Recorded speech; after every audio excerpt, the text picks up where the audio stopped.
Zebediah Mongoose, God's Angel of Protection for Missing Children. This book is a work of fiction. Any references to historical events, real people or real places are used fictitiously. Other names, characters, places and events are products of the author's imaginations, and any resemblance to actual events or places or persons, living or dead, is entirely coincidental.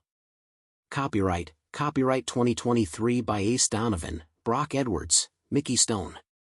Published and distributed by HoosierHorrorStories.com.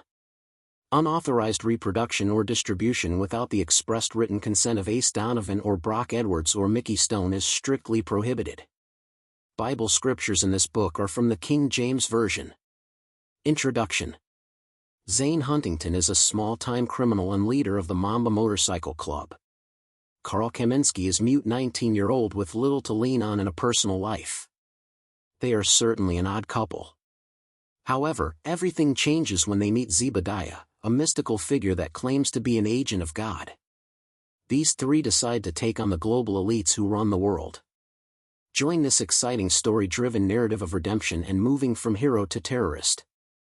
Chapter 1: The Best Friends. Swish. The ball traveled through the nylon. Pop as the ball hit Jerry's hand.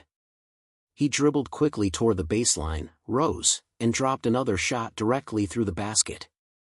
Bang! Jerry yelled. The ball popped his hand again as he dribbled hard to the right and then quickly between his legs, rose and dropped another shot through the net. Two more, Jerry said. Carl flung the ball to Jerry two more times and Jerry again made both shots. Jerry was a standout for the Winston High School Cougars and thought a scholarship to Indiana State University was close, but then a terrible ankle injury derailed that chance. He missed the back half of his senior year and during his rehab had a setback when he re-injured his ankle and required surgery. Jerry is now working hard every day and wants desperately to gain an offer from Vincennes University, a junior college in southern Indiana. Jerry feels a JUCO is his best option that might catapult him to a four-year school. Maybe Indiana State can still be a possibility. Jerry Barrett's best friend is Carl Kaminsky. Carl was born with a rare birth defect that didn't allow his tongue to fully develop and thus Carl cannot speak. People would make the mistake to think that Carl could not hear because of his lack of ability to speak, but that simply wasn't the case. Carl was also highly intelligent. Again, people would assume that he wasn't. Carl was smaller in stature 5'8" and a bit over 160 pounds. Jerry on the other hand was built like an athlete. He stood a smidge over 6'3" and weighed 200 pounds. He could just as easily be a linebacker as a guard in basketball, and his first couple of years in high school was a good first baseman. Jerry met Carl in chemistry class. Carl is 2 years older than Jerry, but because of the disability, he started school later than normal. Jerry and Carl were lab partners, and a friendship quickly grew over the next 2 years. Carl became Jerry's rebounding partner and biggest fan in the stands, well besides Jerry's grandmother. They loved to hang out and Jerry even learned American Sign Language so that Jerry could understand when Carl spoke to him. Carl was amazing at reading lips and has a tremendous sense of humor. They simply enjoy being together. They were together often. But the adventure was just beginning. Chapter 2: Meeting Zane. Hey Carl, you hungry? Jerry asked as he tucked the ball in the hatch on the side of his scooter. Carl nodded and rubbed his stomach. How about the ice house for steak sandwiches? Best in town, Jerry said as Carl got on his own scooter. The two boys crossed town quickly and parked in front of the ice house. The ice house is a well-known bar just outside of town. It can be a rough place on the weekend, but during the week it can be a bit more relaxed. Many families will come in and get food to go. The ice house is divided into two parts. One side is a true bar and is a bit of a hangout for men getting off work who want to watch a ball game, drink a beer, and relax after work. Carl and Jerry were going to visit the other side where folks come to get food but can still get served beer and wine. The drinking age in Indiana is 21 and neither of the boys was old enough to drink, but like most boys their age, could eat plenty. As the two boys entered the bar and walked to the food area, they noticed three burly guys in the corner eating a big bowl of nachos and two more playing pool. On the back of their leather vests was embroidered the words, "The Mambas." They were from the neighboring town of Festival, Indiana. They were well known to engage in questionable behavior but not as rowdy as some of the biker gangs you see on television and in movies. For the most part, the Mambas engaged in occasional burglary, selling drugs such as marijuana, and some parties where maybe some of the participants might not quite be 21 years old. Jerry nodded at one of the Mambas. The Mamba was a large man, over 6 feet tall, and had a big belly that would push him well over 300 pounds. He grunted toward Jerry. Jerry and Carl took a table in the middle of the room. Rosie, the waitress in the family room tonight, came to the table. "Well, hello sweeties. You two are adorable. Whatcha want tonight?" Rosie said. Jerry smiled. "2 steak sandwiches, a big bowl of nachos covered in cheese, and 2 Cokes please." "Hey Rosie, another round over here," the large Mamba said. "Relax Zane. I will be over there in a minute. You're gonna live if you have to wait a hot minute." "I am waiting on these 2 handsome young fellas," Rosie answered. "I will put this order in and be right out with the Cokes, little darlings," Rosie said. "Rosie, another round," Zane said. Rosie responded more than a little perturbed, all right, Zane, for God's sake keep your shirt on. I mean that literally and figuratively." "Oh Rosie, you know you love this big old boy," Zane said with a laugh. "I'm not sure love is the word," Rosie said with a wink toward the boys. Zane got up and walked towards the boys. In a half-grunt he spoke, "Aren't you the Barrett boy? I know your grandmother. She is a good lady. You a good ball player, ain't ya?" "I suppose." "My name is Jerry, and this is my friend Carl," Jerry said. "That's that deaf and dumb kid, ain't it?" Zane asked. "Oh no sir. Carl can hear. He can't speak because of a birth defect. He can hear everything you say," Jerry said. "So, he ain't retarded," Zane said. Jerry didn't really want to point out to the big man that just because you are deaf, certainly doesn't make you retarded. "Oh no sir, he is definitely not retarded. Far from it. He is smart. Maybe the smartest person I know." Zane said with a grunt and returned to his table. Rosie returned with a round of beer for the Mambas and nachos and Cokes for the boys. While waiting on the steak burgers, Jerry motioned toward Carl, "Darts?" Carl nodded in the affirmative and they walked over to the game area. Jerry grabbed the 6 darts and walked over to Carl and handed him 3. "Who said you can play with my darts?" The voice jarred both boys as they snapped their heads to the pool table. There stood a man with wearing just his vest and jeans and boots. "Ah," Jerry stammered. "Leave him alone Snooty," Zane said. "That there is Millie's grandson. Big shot ball player for the Cougars." Snooty gave out a big puff of air. "You guys any good?" "Not bad," Jerry said as Carl stepped up to the oak and grabbed a dart by the barrel and nailed a triple 20. The Mambas all began to watch. Beginner's luck, they wondered. Carl tossed a 15 double score and with the 3rd dart nailed it directly in the bull's eye. "371 for you," Jerry said. Jerry then tossed his 3 darts scoring 40 and said, "471 for me." The boys continued playing back and forth until Rosie emerged with the steak sandwiches. "Okay, you win today Carl." Both boys fist bumped and then walked to the table. Zane got up and walked to the boys' table again. This time he turned a chair around and sat in it straddle-legged. "You boys are pretty good at darts." "Well, Carl is. I'm just average I guess," Jerry said. "What else you good at?" Zane asked. "I guess basketball," Jerry said. "What else does he do?" "What did you say his name was?" "Kurt," Zane said. "No, it's Carl. He is pretty good at anything he throws really." "I know he is good at horseshoes and cornhole," Jerry said. I could use some boys with talent," Zane said. Jerry immediately had a bit of fear. Well, look, no offense sir, but we don't want to do anything illegal. I am trying to get into college and Carl is already through 2 semesters at Ivy Tech." Zane laughed heartily. "Nothing illegal. You can just, run some errands and maybe play some darts, maybe cornhole. Do you two have a job?" Jerry nodded. I work at the car wash and Carl cooks at the diner. That can't pay much. I will pay you $20 an hour. You can use your DUI Harleys out there to make deliveries, Zane said with another hearty laugh. Just show up at Tuff's garage on Saturday morning. Be there at 8 a.m. sharp. Snooty will tell you what to do. You sure it isn't anything illegal? Jerry asked. Zane leaned into the front of the chair. I told you that I wouldn't have you do anything that will get you in trouble. The boys nodded and finished their meal. The adventure was just beginning. Chapter 3 Zane tests the boys. Jerry and Carl drive their scooters to Tuff's garage gravel parking lot and park next to 6 large motorcycles and approach the steel door. Jerry quickly raps on the door and an unnamed man opens. Yes, he grunted. I'm Jerry and this is Carl. We are supposed to ask for Snooty. Zane sent us, Jerry said in a nervous manner. The man motioned them inside the garage. Snooty looked up and saw the 2 boys. He got up from the lawn chair where he was sitting. Look here, it's Hoops and Darts. We didn't think you 2 chicken craps would actually show up. Zane has a job for you 2-inch. Jerry assumed he was Hoops and Carl was Darts.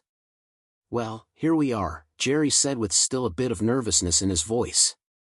Snooty approached Jerry and for the first time realized Jerry is a bigger kid than he had noticed. So, what is the job? Jerry asked. Snooty grabbed a backpack off the workbench and gave it to Jerry. Deliver this to the address on the card. Don't look in the bag, it isn't for you, Snooty said and then handed the backpack to Jerry. Carl grabbed the backpack and strapped it on, signing to Jerry that it would be better for him to take the fall than Jerry. Jerry frowned but allowed Carl to take the backpack. The boys left and began their trip to the drop-off spot. It was about an hour ride on their scooters to a place called Everyday Gulch where the boys found a garage called Merle's. Jerry and Carl approached the metal door. It looked much like the door at Tuff's. Jerry struck the door 3 times. A man opened it. The man didn't look like the men at Tuff's. He was an older man with a greasy Pacers hat and an IU t-shirt and old jeans. He had a white beard and looked at the 2 boys through thick glasses. We are delivering for Zane, Jerry said. Aha, the old man said. Did you look in the bag? You know you weren't supposed to look in it. No sir. We didn't look at all. Carl here strapped it to his back. We came straight here, Jerry said. Am I gonna check right now, the man said as he unzipped the backpack. When he did, a ribbon fell from the zipper. He nodded. The old man then dumped out the backpack and the only thing in the backpack was a roll of newspapers wrapped around a wrench. Ah, there's my Marianne, the old man said as he kissed the wrench. Jerry and Carl looked at each other and hid a smile. You passed the test, he said. A test, Jerry said. What do you mean? See that little ribbon? That was to see if you can follow directions. Zane knew there would be hesitation. He set up a little test for you. We could tell if you looked inside by whether that ribbon was loose, and I get my Marianne that I left at Tuff's last weekend. You boys did good, the old man then handed an envelope to Jerry. Jerry looked inside and there was a $100 bill. Jerry's eyes grew. The journey was just beginning. Chapter 4 Carl has a gift. Saturday evening Jerry and Carl sat in the backyard that belongs to Jerry's grandmother when Jerry started the conversation. I got to ask, where did you learn to throw darts so accurately? Carl shrugged before signing the answer. I just have this ability to super focus. Jerry didn't understand. Big what? He asked. Carl signed a different word. Seeing? Like sight. Wait, focus, Jerry said. I get it. Kind of like you were in the zone. Carl nodded his agreement. Can you do that in more than one way? I mean, can you do it with things like basketball? Carl answered, no. It has to be something slow. I have to see the target. In my mind, I see the success. So, in basketball, I could not do it because there would be people keeping me from hitting the target. Jerry seemed to mull that knowledge. Can you teach me? Is it possible for me to do what you do? Carl looked closely at Jerry and shrugged. I don't know. I think I have had this ability since I was a child. I don't remember not being able to do it. Carl looked at his watch and let Jerry know it was time for him to leave. Later that evening, as Jerry lay in his bed contemplating his future, Carl was at his own house sitting at the kitchen table. He sat still as he stared at the spoon on the table. Suddenly the spoon bent until the two ends were stuck together. He smiled. His attention then turned to the empty glass and half-full pitcher of lemonade. This is something Carl had been trying to achieve for a couple of months. Carl again stared at the pitcher and then back to the glass. Slowly the pitcher rose and made its way toward the glass. The pitcher tipped and began to pour into the glass. Suddenly, the pitcher crashed to the table and began to spill as Carl grabbed it quickly and stood it up. He got up and sprinted to the kitchen where he grabbed a paper towel and then wiped up the mess. He did so disgusted. He was frustrated. He was so close. Meanwhile, Jerry got up from his bed and went to the restroom. He thought he heard someone outside. He peeked through the window and thought he saw a silhouette standing by the big tree by the road. He looked intently and then decided it was his late-night imagination, but was it? Chapter 5. Zane sees an opportunity. Sunday afternoon, Zane sent a text to Jerry asking for Jerry and Carl to come to the garage. Jerry rode his scooter over to Carl's house where Carl sat on the porch seemingly contemplating the meaning of life. After explaining to Carl that Zane was requesting their presence, the two were off to the garage. "Let him in," Zane said in his gruff voice. "Welcome back to the greatest place on earth." Zane chuckled. "Step into my office." Zane rose from the chair and motioned the two boys to follow him into the cramped office. The squeaky chair screamed as the large Zane settled in and laid back, putting his feet on the desk. He pointed toward the greasy chairs on the other side of the desk. "I've been thinking about, your skill sets. Jerry, you can speak for him." "I must know, what is his name again?" Jerry looked toward his friend, Carl. Carl responded with a nod. "Exactly, Carl." "Can Carl do his thing consistently?" Jerry cut his eyes toward Carl. Carl looked at Jerry and then slowly nodded. "He says yes." Zane seemed to beam with excitement. "Good, good." Zane drew his meaty fingers to his chin. "I think I know a way to be financial beneficial for all of us." Jerry leaned forward. "We know delivering things." Jerry said using air quotes. Zane cracked his knuckles. "Well, sure, I may have you deliver certain goods. But this is bigger than that. I think we can use the skill of your boy Carl to generate a nice cash flow." Jerry glanced at Carl and Carl signed to him. "Carl wants to know what you mean." Zane leaned back and lit a cigar and drew a big drag. He let out a large puff of smoke. "I got a plan where we can, let's say, compete against others in darts and we'll win some money." "You mean like tournaments?" Jerry said. Zane let out a big belly laugh. "Sure, we can call it tournaments." Jerry suddenly looked wide-eyed. "Oh, I got you. I saw the color of money. You are talking about hustling people. Is it safe?" "Look, you are going to be safe with me. I always have my two friends with me. Besides, Carl here will seem to be a little less than intelligent and people will be too embarrassed that they lost to a retard to do anything," Zane said. Carl elbowed Jerry and quickly signed to him. "Carl says, he's not retarded," Jerry said. "Correct. I know that and you know that, but they won't know that," Zane said as he blew out another big ring of smoke. For the better part of an hour, the three of them chatted and developed the plan on how to properly pull off a hustle. Jerry and Carl agreed that this was probably a better idea than delivering things for Zane. The three of them shook hands and Zane handed each of them an envelope containing another $100, and the hustle was started.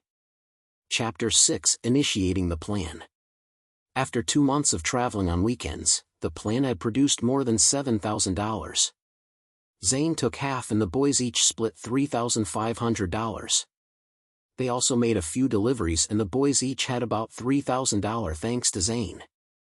Without having to go to a regular job every day, Jerry was able to spend more time working on his basketball skills. Jerry still felt he was being watched. The silhouette at night, someone standing in the shadows during the day. Always lurking. Who? More importantly, why? Jerry figured he was just being paranoid. In the meantime, Carl continued to develop his mind skills. He was no longer spilling the lemonade and had graduated into trying to move things that were already moving. He would roll a ball and try to make it roll in a different direction. He wondered if he could make a person move. Could he? The three of them ran into a problem as they traveled around the Midwest. The farther they got from home, the less people knew of Zane. Intimidation can only reach so far. There were a couple of times where the three had to leave the facilities quickly. However, it didn't stop them. The money was seemingly too easy. How long could it last? Jerry and Carl began to question if they might not get out of the situation unscathed. Jerry and Carl voiced their concerns to Zane. He, of course, assured them all would be fine. Jerry also explained that with summer quickly approaching, he would need to visit a couple of schools to gain a basketball scholarship. Jerry also informed Zane that Carl was looking to attend school with him. Zane agreed that was necessary while trying to convince the boys they had continued employment with him. The truth was Zane was growing attached to the boys.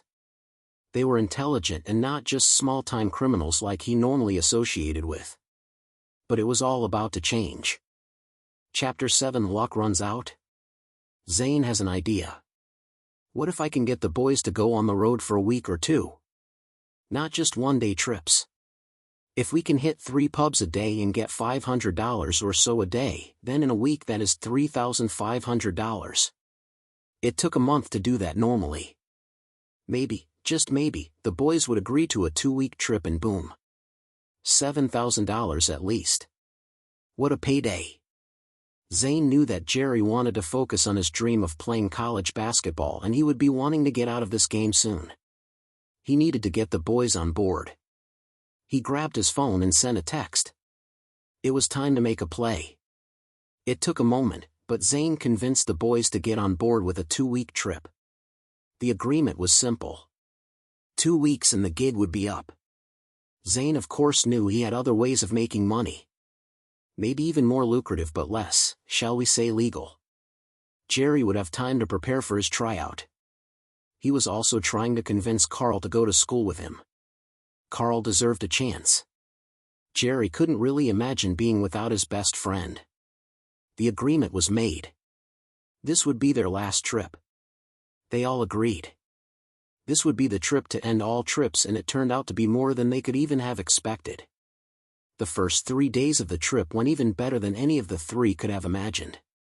The first night landed them the usual of about $375, and the second night was a bit better at $410. On the third day, they found a pub in Bourbonville, Kentucky with a dart championship. The first prize was $1,000, and second prize was $500. It was a way to try and get more folks in the pub midweek. Carl and Zane didn't even need to use their hustle skills. Carl just went about his gifted business and won. Not only that, but Zane placed second. A $1,500 night. It was a bonanza. Zane was so excited that he told Jerry and Carl to keep the $1,000 for themselves. He would keep the $500 and the other money from the first 2 nights. They would split as always. It was a great start to the trip, but night 4 would raise the stakes. Apple Creek, Tennessee would change everything. It was night 4 and Jerry didn't like the way the whole pub felt. It seemed seedy and more like a dive bar. The places they usually went into seemed cleaner. More family-friendly. This one seemed dark and ominous. Jerry was nervous and he could tell Carl felt the same. When they walked in, Carl grabbed Jerry by the elbow and furrowed his brow as if to say, "This isn't good." Jerry nodded, "I know." Jerry approached Zane, "We don't feel very comfortable here. This seems a little different from the norm." Zane leaned back and lit a cigar. "It's fine. I got my buddies," and tapped his side. Jerry realized that Zane had a gun under his belt. The evening went on as usual. Zane and Carl worked their hustle and had netted about $200 when a rough-looking couple of guys saddled up to the dart game. The largest one spoke, "Pretty sure the retard here is a ringer." Zane stared at the large man. "No need to hustle. Let's play for $1,000. I'm as good as this retard and my buddy here is better than your lame ass, the man said, directing his comments to Zane. Zane looked the man over. $1,000? Are you sure? The man took out 10 $100 bills and tossed them onto the table and then nodded. Zane reached in his wallet and did the same, and the challenge was beginning. It was decided it would be a best of 3. The first match, Zane and Carl quickly erased their 501 points and took a 1-game lead. In Game 2, the large man got hot. In a close match, after Zane busted on a toss, the large man and his partner had won Game 2. Zane looked at Carl as if to say, "Hey, what happened?" Carl winked. In Game 3, the large man was matching Carl's every toss, and his partner was doing the same to Zane. It looked as if Zane and Carl may lose. The large man needed just one more toss to clear their 501. The dart hit solidly, and it appeared they had a win. Suddenly the dart fell from the board. The large man cursed, "What in the hell?" Carl cut his eyes to Jerry. Jerry knew. Zane then tossed a game-winning throw and gave a huge woo-hoo. The large man didn't like it, and when Zane grabbed the money, the large man slammed his fist down on the table. "You aren't taking that money. We won. That last toss I made was in, something weird happened and it fell, but we won." Zane blew out a big puff of smoke. "It doesn't work that way. Your limp wrist throw didn't stick. We win." The large man kicked a chair aside and reached under his vest and pulled out a gun. "Drop the money." Carl and Jerry hunkered down behind a pool table. Zane reached and grabbed his own gun. "Two can play at this game. You lost. No, let it go." The large man pulled his trigger. Carl manipulated the bullet, and it shot straight down, and the large man narrowly missed shooting his own foot. He fired again, and this time it shot directly upward and struck a light fixture that fell and cracked the large man in the head, knocking him to the ground. Zane and a bouncer pounced on the large man and shoved the gun away from harm's way. Jerry looked at Carl. "You did that, didn't you?" Jerry signed to him. Carl simply nodded. Chapter 8, Revealing the Secret. "What a night," Zane said as he sat down in the motel chair. They had their room for the night. Jerry finally said what he had been thinking. "I believe that Carl and I are ready for home. That was a close call tonight." Zane took a big bite of double cheeseburger, talking through the food. "Nonsense. I had it under control. Although it was weird how that moron knocked himself out by shooting a light fixture." Zane started laughing. "He didn't do it on purpose. Carl made him do it," Jerry said. "What are you talking about?" Zane said in a grunting manner as he took a big swig of strawberry shake. Jerry turned to Carl. He shrugged, and Carl returned the gesture with his own shrug. Carl then looked at the fries on the table, and then a fry gently rose and went into his mouth. Zane looked at the two boys with confusion. Carl did it again and again. "What in the Sam Hill?" Zane said. Jerry took a deep breath and then looked at Zane. "Carl is telekinetic. He is so good at darts because he can manipulate the flight." Zane was confused. "This is a lot. I don't believe that psychotic nonsense. It isn't psychosis. It is like ESP. He has extrasensory abilities. You saw it. He made the dart fall tonight," Jerry said. "That doesn't make sense," Zane said. "I understand, but watch." "Send a fry to Zane," Jerry told Carl. Carl made a fry float across the room to Zane. "It's true, proof is in the pudding," Jerry said. The rest of the evening the three of them discussed and openly expressed most secrets. Carl explained that he had discovered his special gift at a young age and had cultivated that gift. He demonstrated that he could now move objects that were already in motion, but it couldn't be moving quickly. He hadn't changed the trajectory of the bullet, but rather he made the gun point downward and then upward. He had tossed a fry in the air and made it fly sideways. By the end of the evening, a decision was made that they would return home and regroup and decide what to do. They had wrapped up plenty of money in 4 days. With this new revelation, Zane was certainly not sure what to do with the information. However, he knew that this skill could be used for something. All three of them were about to learn that there was a larger purpose for Carl, and Jerry and Zane could help Carl achieve the goal. Chapter 9. Who is this guy? Zane, Jerry, and Carl traveled back to Winston, Indiana, in the Mamba's garage. They had plenty of time to talk on the 5-hour ride back home. What should they do with Carl's abilities? Certainly, Zane had tossed around the idea that Carl could help the three of them become extremely rich. He wondered if Carl could use his skill to break into safes. Could he pick locks? Lift wallets from unsuspecting people? Carl was adamant that he was not willing to do that. Playing darts and maybe cheating a little bit was one thing, trying to steal from someone straight up was another issue. Carl would not do it. Zane also wondered if the boys could make deliveries for him, and Carl could make sure the delivery couldn't be detected. Carl explained through Jerry that he couldn't make things invisible.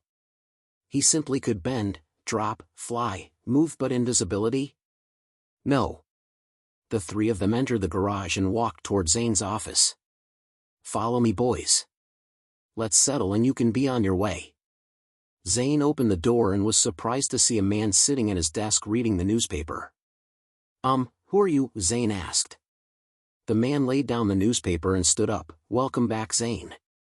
Jerry. Carl. Zane looked intently. And you are? The name is Zebediah, he said. Zebediah had very dark hair and bright blue eyes. He had a long goatee and had it braided. He was tall. He had to be 6'4" as he was taller than Jerry. His muscles made him even larger than Zane. Carl's eyes were darting around the office. There had been too much uncertainty over the last couple of days. Okay, Zebediah. Why are you in my office? How did you get in here? Zane asked. I think that you, Jerry, and Carl should sit down. I have a solution to Carl's, shall we say, skill set, Zebediah replied. Carl's eyes opened wide. He signed to Jerry, and before Jerry could say anything, Zebediah responded, Yes, Carl, I know your ability. I have known longer than you have. I know the life of all of you. Zane, I know that you are a small-time criminal with a good heart. You, in fact, enjoy the company of these two guys. You have a heart for all children who need direction. Zane leaned back and replied to Zebediah, This still doesn't explain who you are. Jerry chimed in, You know ASL? Don't need to, said Zebediah. I can speak to Carl without it. He and Carl looked at each other, and the Zane and Jerry remained silent as it seemed a conversation was taking place.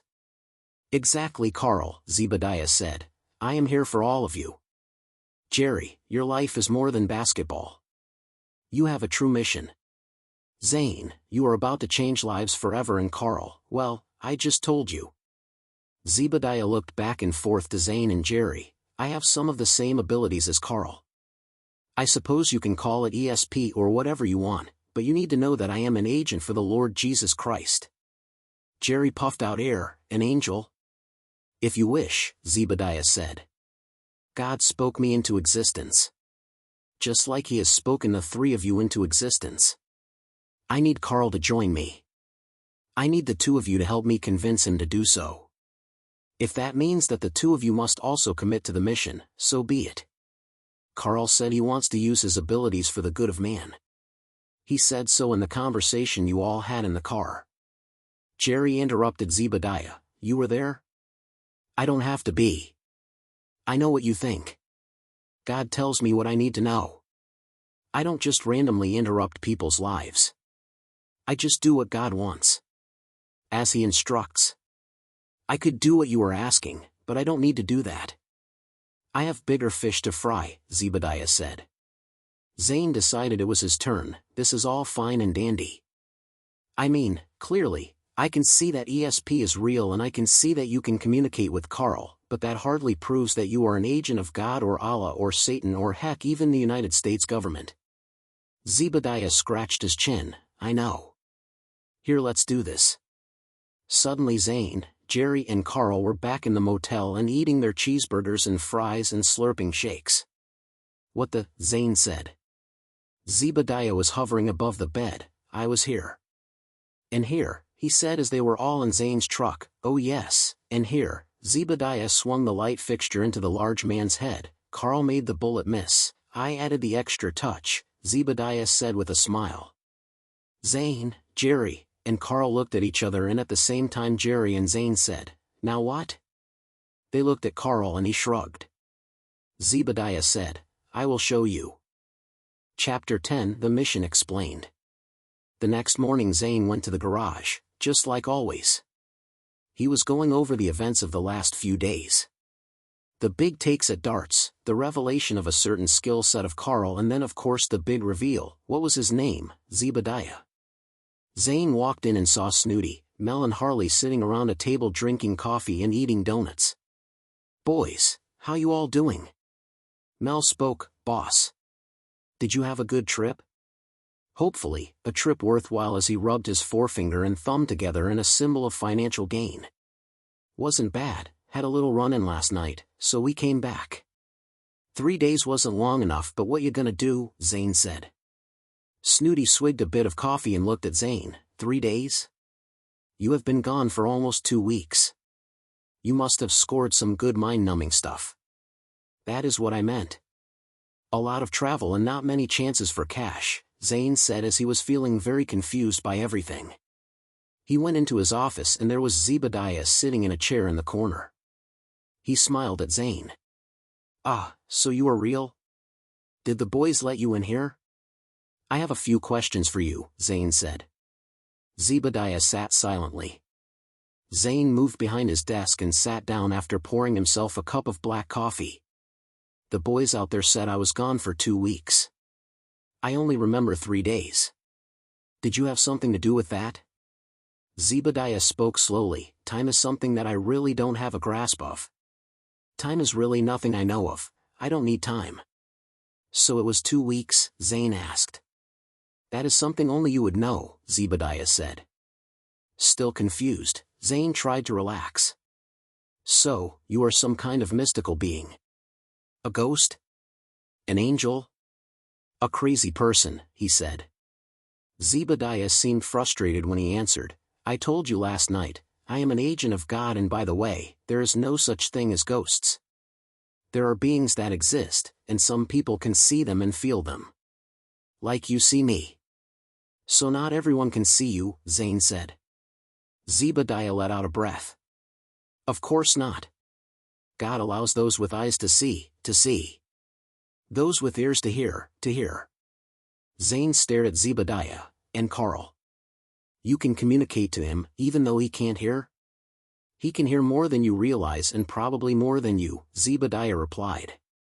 "So, he is faking," Zane said stubbornly. "Faking?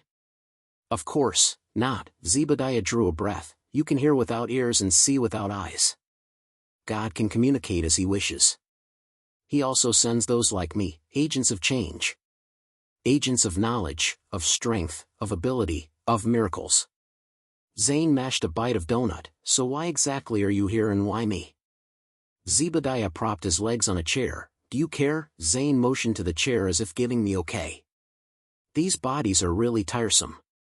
Not sure how you do it all the time," he said with a chuckle. "As I said before." "You mean last night?" Zane said. "Sure. Last night," Zebediah said as he continued, "I am going to reveal to you the task that God has for you. Some of what I say is going to be shocking. Probably more than some of it, maybe all of it. There is a global epidemic that exists, one that is worse than anything you can imagine." Zane interrupted, "You mean COVID? That ridiculousness developed by our government to exhibit control. Don't tread on me, brother." Zane chuckled. Zebediah didn't even smile, much larger than a man-made epidemic or pandemic if you will. "This is far worse, and quite frankly I like some of the 'don't tread on me' guys," he continued with a smile. "This one is a crime against humanity, by humans. It is heartbreaking and most people want it to go away." Zane spoke when Zebediah paused. "Drugs? Is that why you are here? I should stop selling drugs." "You are talking about the addiction to drugs?" Zebediah continued, "Well, you should stop selling drugs, but that isn't why I am here. Although drugs do play a part, even if you don't directly, your desire to push narcotics to people can be an unintended consequence. This is about human beings as a commodity. The selling, the buying, the using and eventual discarding of humans. Zane stood and poured himself another cup of coffee. And I am going to stop human trafficking. Zane laughed at the absurdity. Zebediah just stared deeply at him. He paused and then he spoke. Stop it? This is a global issue. It reaches virtually every corner of the planet. It involves as many as 3 million young people. No, you can't stop it, but you can help. I have brothers all over the world speaking to people like you. If you all will join, bring awareness and impact lives, God can do the rest. Zane quickly spoke. Can't God just do it? I mean omnipotence, all that jazz. Free will is very complicated, Zane, Zebediah said. Just as I mentioned before, not everyone sees and not everyone hears. But you do. Now God is asking you to respond to his speaking. Zane quickly responded, why me? I am a criminal. I like smoking weed, I like selling weed. I like getting drunk and chasing wild women, he said with a certain amount of bravado. Zebediah placed his feet on the floor and spoke as he leaned forward. Exactly. You can get into areas. You can access people that won't hear and see but know in their hearts what is wrong and right. God puts that in everyone's heart at birth. You can influence them. You can keep Carl safe. I will keep you both safe. Zane said loudly, then why not do it yourself? I am not a man of God. Zebediah smiled, you say that, yet here we are having a lengthy discussion about how you are going to do God's work. Remember, evil wins out when the good do nothing. You can do good. Zane stood up and left the office. He walked out to where Snooty, Mel, and Harley had been joined by Spence and were playing cards. Hey, got a question for you morons. Who let that guy in my office this morning? As Zane was speaking, Zebediah had appeared and was standing by Snooty. Harley spoke, what guy? Not sure what you mean, boss. I think you are just worn out from travel. As Harley spoke, Zebediah grabbed Snooty's cup of coffee and poured it onto the table. Snooty jumped up and yelled at Mel, you buffoon. Quit kicking the table. I told you that earlier. Mel was immediately defensive, you big bag of fat. I didn't do anything. It was probably your dicky-do. As they all laughed. All but Zane. He looked directly at Zebediah. Zebediah smiled and raised his eyebrows. Zane spoke, I don't know why I waste my time with you dopes. He then returned to his office. It was empty. He grabbed another bite of donut. Suddenly he heard a noise behind him, and he turned and there stood Zebediah. Zebediah simply nodded, told you. Zane returned the nod. Zebediah spoke, let me give you a day in your time and then I will see you then. But Zane looked up from his coffee, but Zebediah was gone. Chapter 11 Acceptance. For a week, Zane went about his business with no sign of Zebediah. Jerry and Carl would occasionally show up to the garage and they would discuss the seeing of Zebediah. Was it real? They all agreed that it seems Zebediah was real, or at least they felt he was real.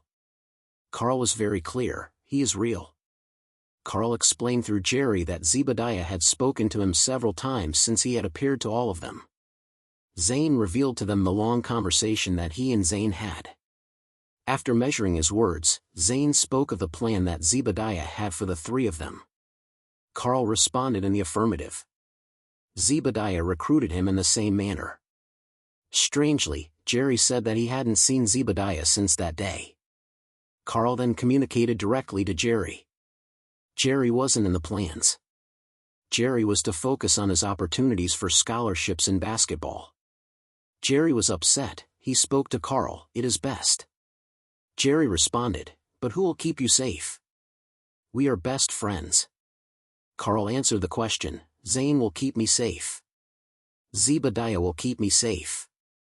It will be okay. Zane asked what they were discussing when Jerry responded with details. We are all good to go then, another voice emerged, it was Zebediah. Where have you been? Zane exclaimed. I have been right here. You haven't looked for me. You were not sure that you wanted me here. But now I am welcomed, Zebediah said. You all discussed this. You know what must be done. You know that. It is time. God has chosen you. You can accept or deny, but it seems Carl has made his choice. It is up to you, Zane. Are you in? And with a simple nod of his head, Zane was going to become a member of the army of God, the fearless army. Chapter 12, The Execution of the Plan. Zane asked of Zebediah, so we are trying to stop human trafficking? It won't be stopped, Zebediah said. We are going to impact as much as we can. We are going to raise awareness. We will hit them where it hurts. It is all a cycle of sin. The world does all it can to remove parents from the house. Remove caring fathers and mothers from being able to properly care for their children. They use addiction. At this Zane frowned. Oh yes, you are part of the problem. But now, you will be part of the solution. The father or mother, and most times both, are removed from the home. The child or children are sent to foster homes. They are many times abused, neglected, and in a few instances used as sex toys for hire. They don't have the opportunities to rise above the situation they are in and... Zane interrupted, sorry Zebediah, but what about CPS? Those protective services, don't they help? Zebediah shook his head slightly. They try. Those that truly have good hearts are so often overwhelmed. They can't save them all, and so of those that work for CPS, just collect their checks. They don't invest in finding truth. It is easier to remove the kids and place them than it is to see the root of the problem. And then there are those in protective services that are a big part of the problem. They work for those who are trafficking these children. It is truly an epidemic. An epidemic supported by many government officials such as prosecutors, judges, police, senators, mayors, and the list can just go on. It is overwhelming for you to know the truth. So, what are we going to do? Zane asked. I will get you to the correct spots. We are going to save as many as we can. Remember, my brothers are finding others willing to help in this endeavor. I will always be there, but I may not look as I do now. I change my appearance to meet the eyes of those who need to see. Carl will provide much of the heavy lifting, lock breaking and the like, Zebediah concluded. I still don't understand why you don't just do this on your own. Why doesn't God just do it? He obviously can, Zane said. Zebediah rose and approached Zane. It is not yours to question. You are a cog, just as I am, just as Carl is. We all have our part to play. William Shakespeare once said, all the world's a stage and we are merely players in it. He spoke the truth. He really didn't know he was speaking the truth, he was just being poetic. We all have the part we must play. What about these evil people? Why doesn't God just wipe them out? Zane said. Including you? Zebediah asked. Zane was caught dead in silence. He was beginning to understand. We all have a chance to play a part of good or evil. The choice is as Zebediah had told him before, free will. He let those words of Zebediah reverberate in his mind. We are all players. Do we all have a role for good or evil? Chapter 13, The Plan in Action. The next month was hard for both Zane and Carl to grasp. Zebediah was placing them in dark and sometimes scary places. They were placed in front of cages inside deeply hidden places. Inside the cages were children. Males and females. Children of all ages. In some cases, there were females and males in their 20s. Carl would look at the locks and they would just fall open and the captives would be released. Zebediah would be there. Sometimes he would be one of the captives and could gain the trust of them and lead them to a safe place. Sometimes he would appear as one of the captors. He would have the other guards leave and then simply vanish and let Zane and Carl lead the newly freed people.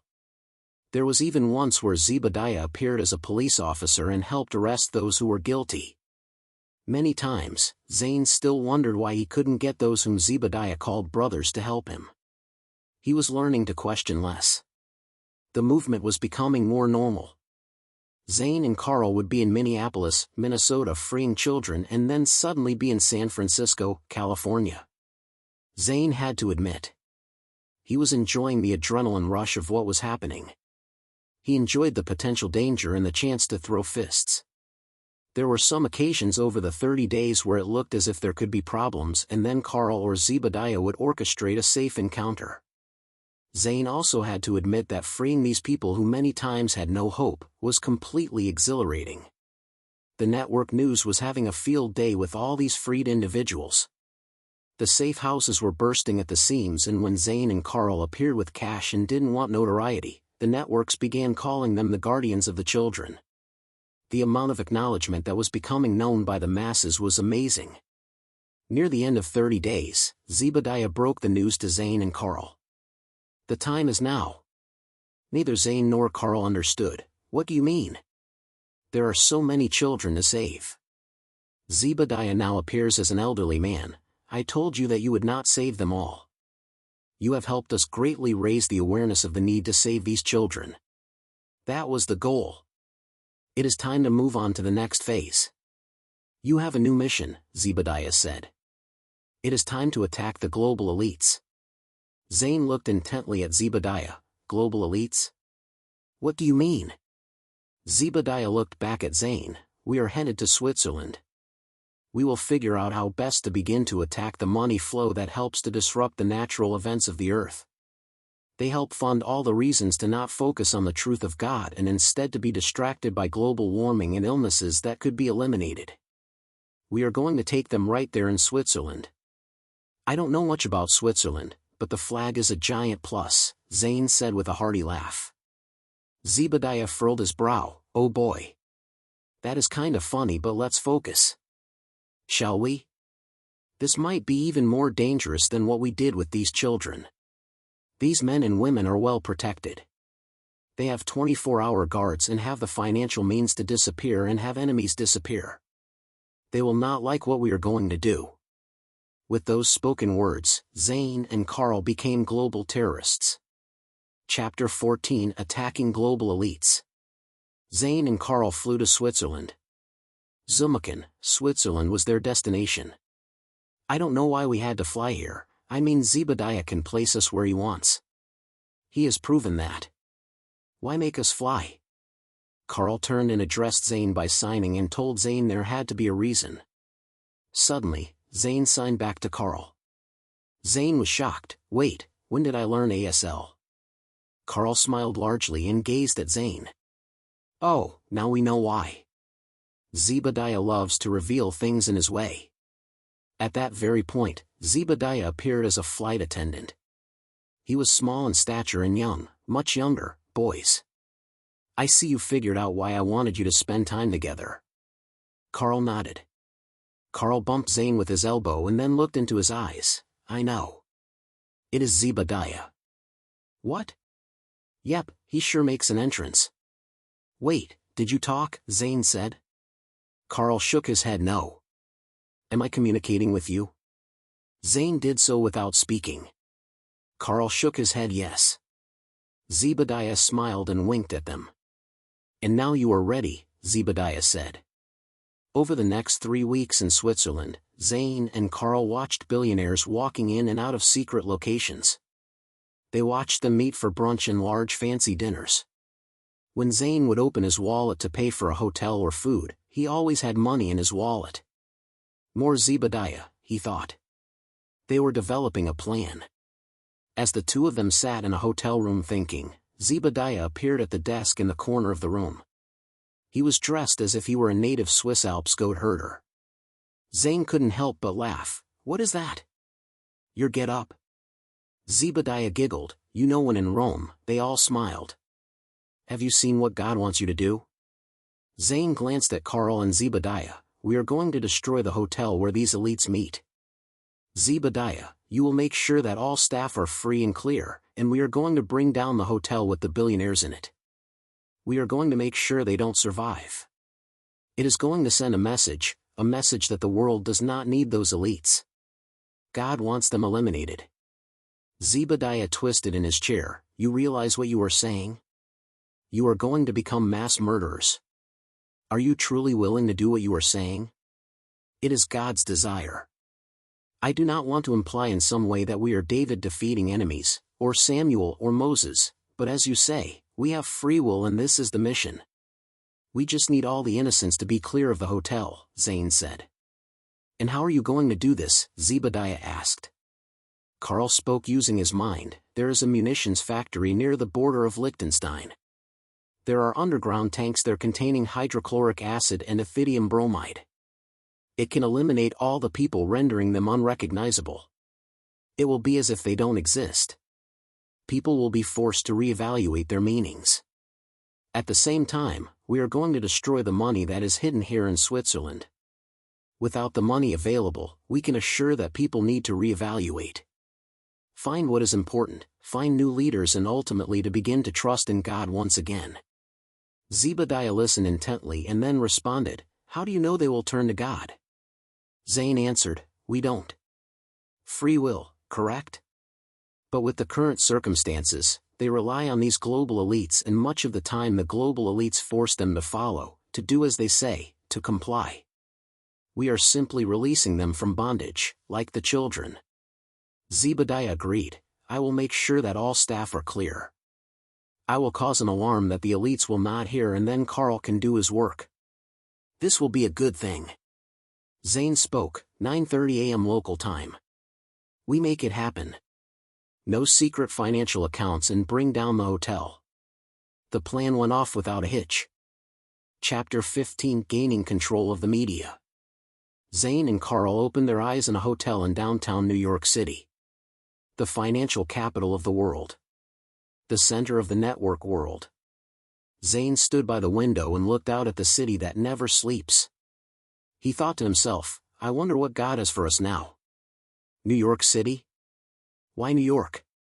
He felt Carl touch his back. "I know what we are here for," Carl signed to Zane. Zane is still surprised that he knows. ASL responded, "How and of course why?" Carl responded, "Zebediah came to me last night. We are going to bring down the line of misinformation. The internet was meant to be a good thing, and instead it is used to influence the minds of the young. To influence those who no longer try to know what is really going on in their communities. It is a way to make people think they are impacting society by pushing the like button or by forwarding lies. We are here to make a reset in communication." "But how?" "Destroy the satellites," Zane said. "No, destroy the connecting towers. If the information cannot be relayed, people will be forced to begin again. It will make everyone reconsider where they are in society. They can reconnect with home. Maybe get their noses out of their phones and begin to converse. It won't destroy it forever. The satellites will still be there. They can reconnect in a few days, but it will bring the people together," Carl explained. "What about emergencies?" Zane asked. "We aren't destroying energy. Just the internet. We will disconnect internet capabilities. Generators will still be active. People will be safe. God is going to make sure that necessary communication will continue," Carl said. There was a knock at the door. Zane walked and opened it, and there was Zebediah. "Why knock?" "Just something new." "I know you like some fun and surprises," Zebediah said. Zane sighed. "I believe that Carl explained your next mission.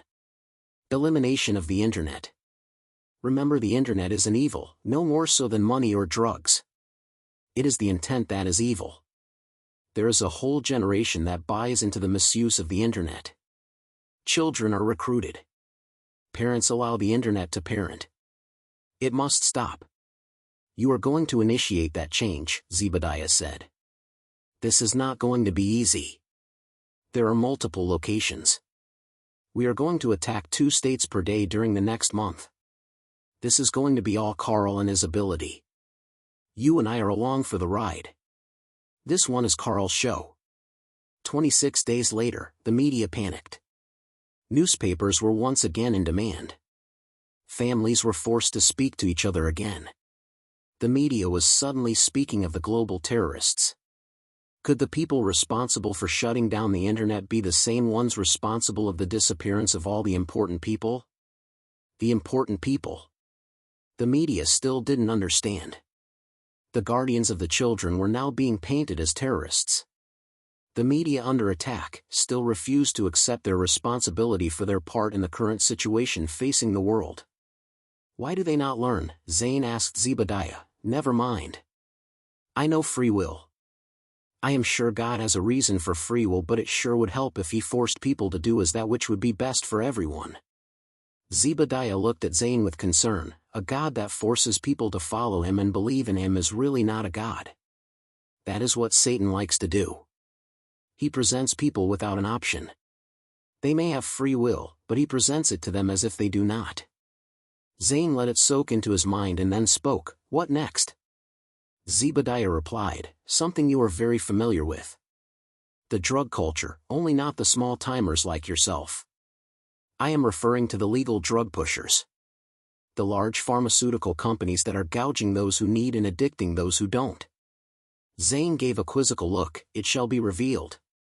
Chapter 16. A New Day. Zane woke the next day and saw Carl sleeping peacefully on the other bed. Zane rose and did his morning duties, as he would say. He took his shower and shaved. Zane felt he looked different, cleaner in some way. He wasn't sure what that meant as he smiled to himself. He knew that he felt, well, cleaner, whatever that means. He thought about what Zebediah had told him. The pharmaceutical companies. What did he mean? The pharmaceutical companies, Big Pharm, may be the biggest entity they had tried to attack in their quest. Even people who don't like Big Pharm need them, don't they? They don't like them, the price gouging, the forced addiction, the forced vaccines that seem to be volunteer. Sure, it is a scam, but... Zane, now dressed, came out of the bedroom. There he was, Zebediah, standing looking out at yet another city. He looked like a high-powered executive. Wearing an Armani suit and alligator skin shoes. Spiffy, Zane said with a smile. Zebediah opened the curtains and allowed the morning sun to shine through. Carl looked through squinted eyes. It's time, Zebediah said. Chapter 17. Big Pharm. Carl sat up on the bed and leaned back against the wall. Zane moved forward and took his place on the edge of his bed. Where are we today? Zane asked in a somewhat excited manner. Truth be told, he liked these adventures. He was gaining self-worth. He could see the good in their excursions.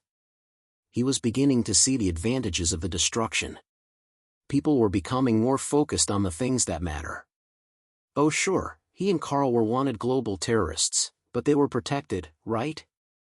Protected by Zebediah and protected by God himself, he proposed. This time the city doesn't matter. There isn't any place that the pharmaceutical companies can't reach. They even send their tainted vaccines to the deepest reaches and corners thought not possible.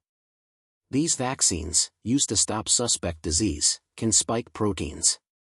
The proteins can cause an increase in the plaque in the bloodstream, causing blockages, heart attacks, strokes. See, Big Pharm, as you call it, helps governments to control the population. There are 8 billion people in the world. What if there were only 1 billion or even less? Imagine the control the government can gain. They can force people to follow their lead, move where the government wants them to live, purchase from only approved markets, listen to their form of truth. Meanwhile, those who control Big Pharm gain the power needed for global dominance. Zane thought for a moment in the silence, but haven't we already eradicated much of the power? The communication grid, the money flow, and certainly helping to end power gouging? Zane, they can simply rebuild. Never underestimate the evil man can initiate when being backed by Satan, Beelzebub, Lucifer, the boogeyman. Zebediah giggled. We will first expose Big Pharm. Carl will make their productivity triple, causing supply excesses.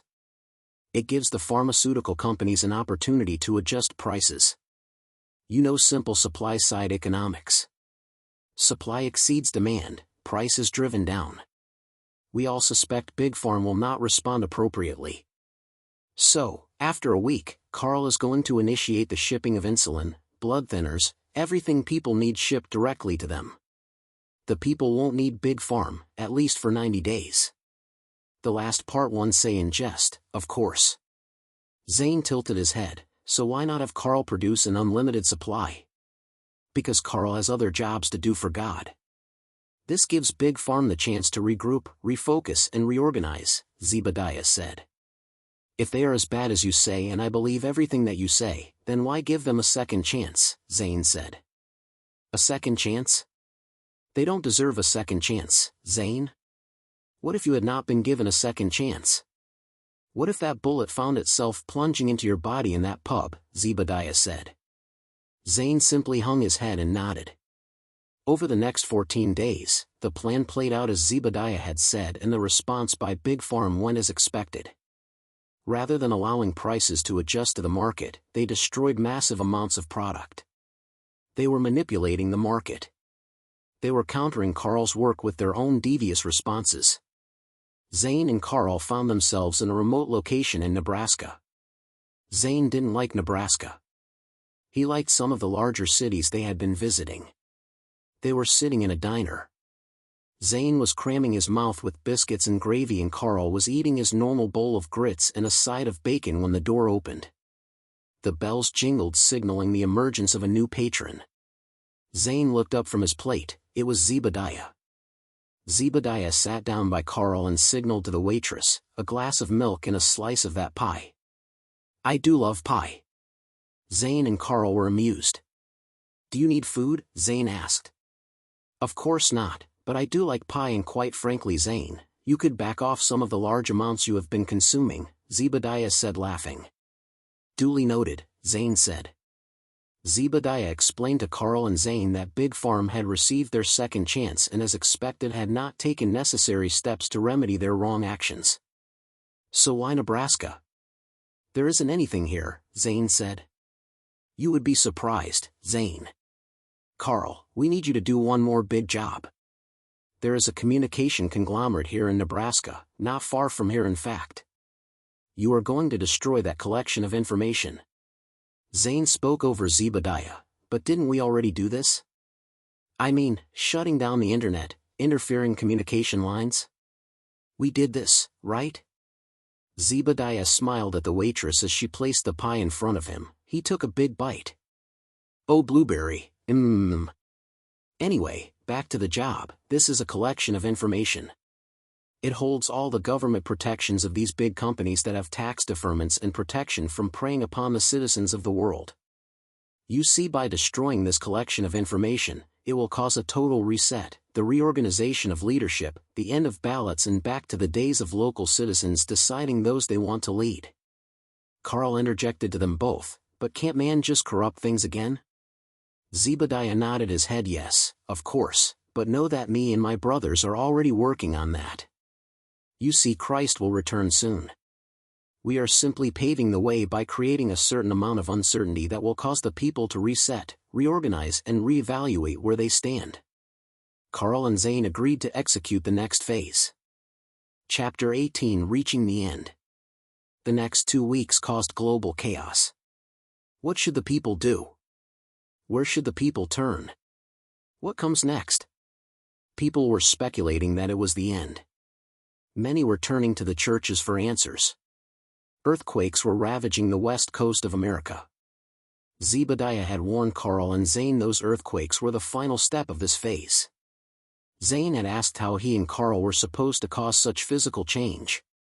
You won't, Zebediah had told them, no, this is truly an act of God. You were faithful in providing the groundwork. Now it is time for you to sit back and watch as God finishes this task. God is using the earthquakes to destroy underground military installations, more commonly referred to as DUMBs. He is going to use the earthquakes to collapse underground tunnels throughout the world where global elites would hide children and execute their plans for their gods. God will prove to all that he is highly exalted and the only true God, and he had. As Carl and Zane drove into Winston, Indiana, they were discussing all that had transformed in their time away from their homes. What do we do now? Zane asked as Carl simply shrugged his shoulders. Over the next week, the two of them went about their usual days. Carl was working for Bumpy's, the neighborhood store. Zane spent his days hanging out at the garage. No longer involved in the petty drug trade, he had convinced Mel that he could make plenty of money doing bodywork on cars. You are the best bodyman this town has ever seen, Zane told him. Mel and Harley opened their own garage across town and were engaged in all the shenanigans previously organized by Zane. Zane's office door opened. Carl walked inside. Zane and Carl engaged in a tight hug. Have you seen or heard from him? Zane signed to Carl. Carl shook his head in the affirmative. Carl explained that he was leaving again with Zebediah. Where? Zane asked. Carl frowned at him as if to say, how would I know? Zane laughed. They sat and talked for a few minutes as Zane swigged coffee and Carl ate a donut and drank a bottle of water. I don't know how you drink so much coffee, the voice said, surprising both Zane and Carl. It was Zebediah. Good to see you though, Zane. I figure Carl has told you that we are leaving again. Sure, where are we going? Zane inquired. We are not going. No, not this time. Just Carl and me, Zebediah responded. What do I do? Zane asked. Raise awareness, Zane. You know the truth, no. Your job no longer requires me or Carl. It only needs you and your experience. There are people out there searching for the truth and you can deliver that information to them. Things are very chaotic now, as you know. Your knowledge can provide peace to many who seek. But I am not an agent of God. I am just a man, Zane said. Are you though? Zebediah said. Zane wasn't sure what to make of that. We are leaving now. Follow your heart, God is leading you. Zane sat his coffee cup down and looked, and both Carl and Zebediah were gone, just like that. Chapter 19. Answering another call. Zane sat alone in his office. Instinctively, he rose from his seat and got down onto his knees and placed his elbows on the chair. God, please forgive me of all my sin, of all the evil that I have done. I know I am a sinner. I don't know why you chose me, but you did. You chose a broken man and made him whole again. Please cleanse me. Guide and direct me as you wish. I believe that Jesus Christ is your only Son and that He is the way to you. Please grant me that grace. I love you, Lord. I give myself to you. Zane sat back down into his office chair. He took a last big drink of coffee and sat the cup down on his desk. He tightened the laces on his boots and rose. He walked out of the office and walked into the garage where Mel was working on a 70s Camaro. Mel? Yes, boss, Mel said as he stood. Zane tossed him the keys to the shop. The place is yours, my friend. Mel was perplexed, leaving again with that burly character. Zane shook his head. No, nah, going on my own. Just need some time away. Where are you coming back? Mel asked. Zane shrugged. Don't know. Maybe never. The shop is yours. I can always get a new 1-inch. Mel was even more confused. What? Zane drew Mel in and gave him a big hug. Go with God, Mel. Trust me. Mel just stared. Huh? Zane left the garage and never looked back. Chapter 20. The Woods. Somewhere in the Appalachian Mountains, two boys were running through the woods. They were sprinting when one of them jumped the creek and landed squarely in the middle with a big splash. Crap, he yelled. The other, named Jeremiah, cleared the 12 feet as if it were 12 inches. How did you do that? Billy said as they both laughed. I don't know, Jeremiah stuttered. I just do. Jeremiah and Billy were quickly taken aback as they saw Carl come out from behind a tree. He spoke to them, without words. Billy said, What the? You boys interested in an adventure? The voice from behind the boys startled them. Billy, Jeremiah, and Carl looked at the old mountain man carrying the 12-gauge shotgun. Carl knew exactly who it was.